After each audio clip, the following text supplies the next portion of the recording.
Do you have a strategy or a plan for the next bull run? Like at what point you'll be taking what amount of profit? Because I find that a lot of people aren't ready for the bull Hmm. market. They're ready for the bear market. They'll just buy the dips and they'll hang in there. And then the Hmm. bull market happens so quickly and so furiously Yeah. that they're just like they're freaking out. They're like, do I buy? Do I sell? Like, what do I do? And so I find it's easier to set those targets and those sells ahead of time, so you're not trying to deal with your emotions as you're like euphoric and you're looking at your staker app or your Metamask or whatever, and you're seeing that number just go insane. Do you do that as well, or how do you handle the bull markets personally? Well, okay.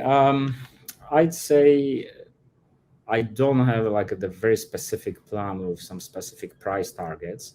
Hmm. The way I'm looking into it was changing, right? My first bull market was 2017, then the Hmm. second one was the last year's one, and Hmm. now we are waiting for the third one, right? Right. So the first one I was just experimenting. I didn't really know what I'm doing, so obviously, not really good decisions made there. In the second one, I took a little bit of profit from the liquid hex which I had at that time. From today's perspective, I could have sold it all and rebuy now, let's say, and probably I would be much better off. Um, but it's just not how I was looking at this at that time, right? I was just looking like, look, okay, I have enough money to sustain myself on the level I want to exist for the next few years.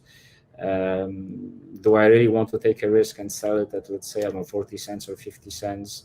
And I actually don't know if it's going to $1 or it's going back to 2 cents because I didn't know, right? I mean, I'm not sure if any of us really knew. You could suspect it, maybe you could, listen to some people who were saying this, but I think it's very, uh, very difficult to actually say that once we hit the previous all-time high that Mhm. there was a lot of people in the community or even a lot of traders who are just like, okay, that's it, I'm selling everything, I'm out. I don't think many people did that. No, no. Well, and Because I was so euphoric that I was like, I believe that we had decorrelated ourselves from the rest of crypto.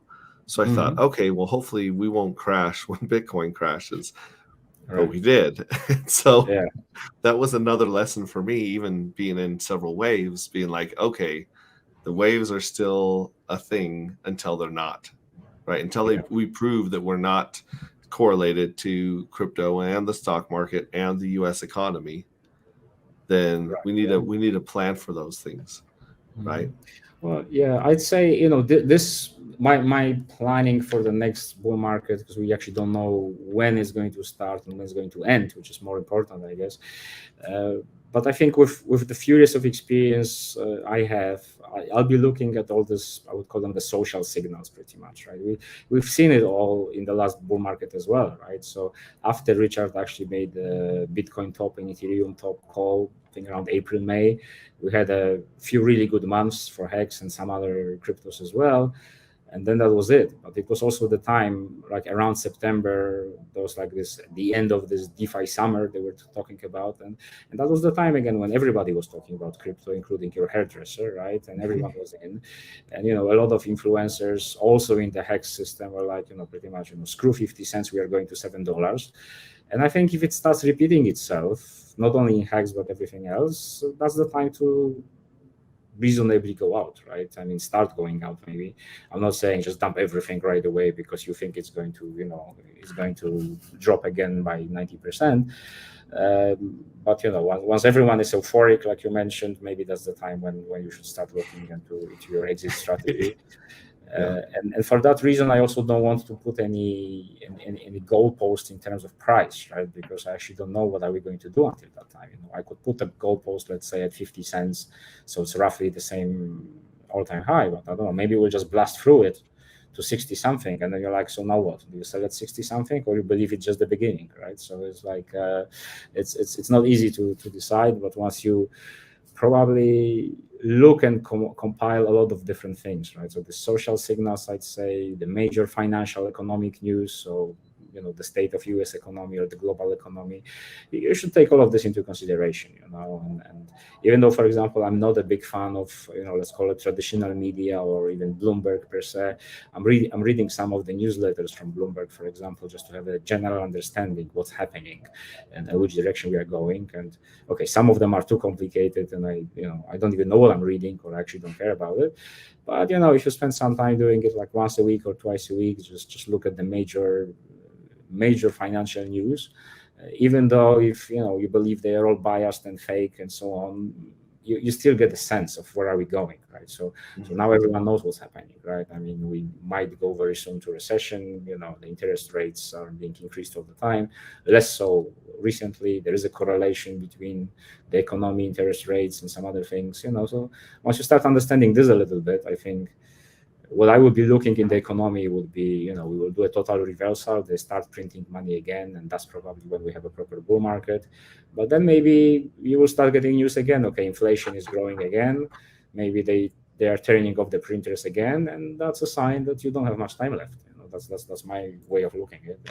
And if the crypto market is going to correlate itself again with everything else, then you should start looking how to exit. The good thing, I think, for me personally, is that I have a lot of long-term stakes as well. I do keep some hex. I do have some hex liquid, which I would be able to sell at whatever level I decide is fine for me. But then, even if I make a mistake, and let's say I sell all my liquid hex at 50 cents, and then we go to $2. Yeah, I know it will hurt for a while, but then I still have all these stakes which will be coming out for years to come. So that it's not like I just dropped everything, at the low price. Well, and we'll have hopefully we'll have Pulse and PulseX and Hex, and then all of the other derivatives that are attached to the Hex ecosystem that'll all be kind of trading against each other too. One of these coins will be on sale more than another, or one of these coins will be a lot higher than another based on the day or the week. So you can actually just kind of swing trade if you want amongst the same ecosystem that you believe in, which is also something I'm looking forward to. Speaking of the bull market here.